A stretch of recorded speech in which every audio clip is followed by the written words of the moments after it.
Alright, in today's video, I'm gonna show you my response to a mock test of IELTS Writing Task 2. Hi, my name is Suguru and I have gotten 8.5 in IELTS Writing. Are you ready? Now let's look at my response.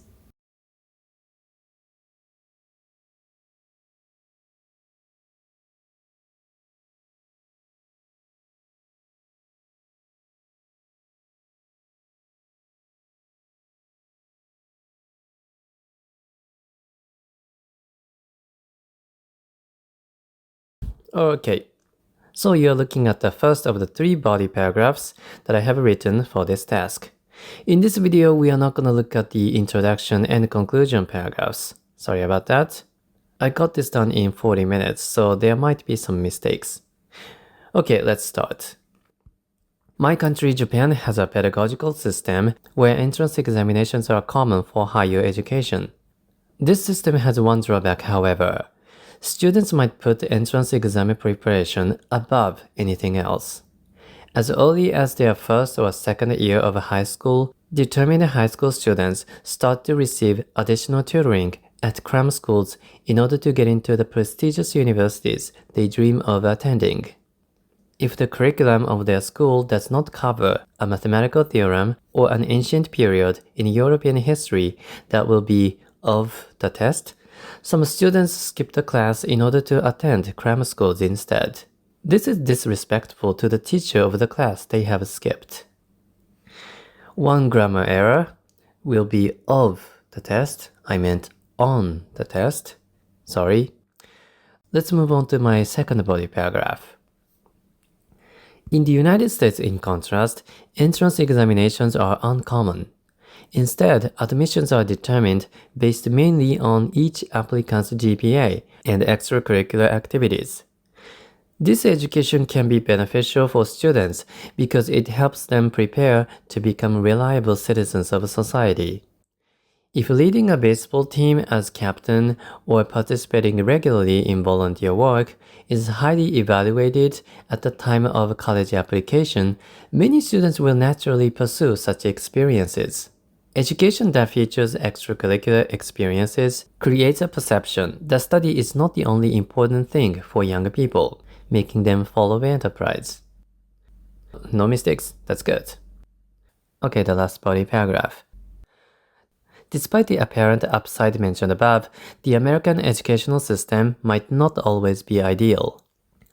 I hear that some US colleges, instead of making high school students take entrance exams, allow them to have interviews with some college students who then tell their professors how they felt about the applicant, and a final decision is made. This interview-based system can be problematic. If the high school student and the college student do not like each other because of their personal qualities, the older student might not recommend the high schooler to his professors. But this is unfair because no two people think likewise, and because it does not mean the applicant has limited potential. Thus, for the admission process to be completely fair, the Japanese way, where everybody take a methodical test, might be better. Another tiny grammar glitch. Everybody take, everybody takes. Okay, let's learn some vocabulary. This essay is full of nice education-related words that you should know. Pedagogical. Pedagogical. Pedagogical means related to education and teaching. Pedagogical. Higher education. Higher education. Higher education is education after high school, in other words, college and graduate studies. You can also say tertiary education. Higher education. Tutoring. Tutoring. Tutoring is the same meaning as teaching, but usually one-on-one teaching.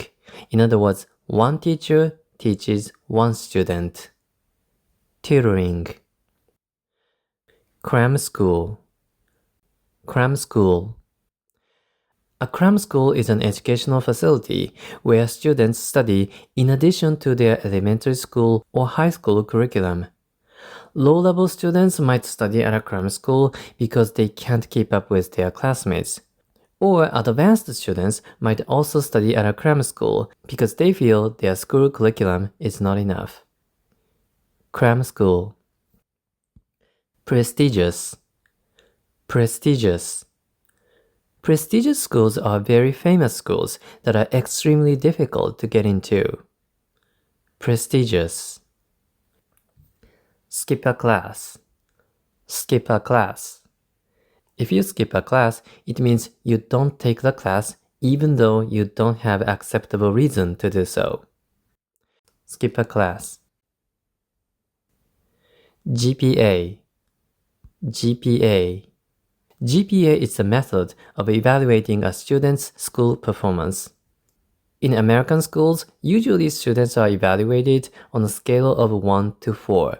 If you get 4, you are an excellent student. If you get 1 or 2, you are below the average. GPA. Extracurricular. Extracurricular. Extracurricular means outside of school. Extracurricular. Okay, now let's review my writing based on one of these 4 scoring components. Today we focus on lexical resource.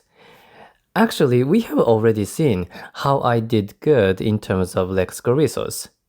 All these beautiful words I have used that are closely related to the topic, education. This is what you should imitate. In IELTS, you can't just use vocabulary that is extremely high level. In IELTS, you gotta use vocabulary related to the topic. If the topic is sports, you will have to use sports-related words. If the topic is culture, you will have to use culture-related words. In this respect, I think I did an excellent job today. Let me say once again, in IELTS, let's use topic-specific vocabulary. And the total word count for this essay is 345 words, slightly lower than usual, but good work.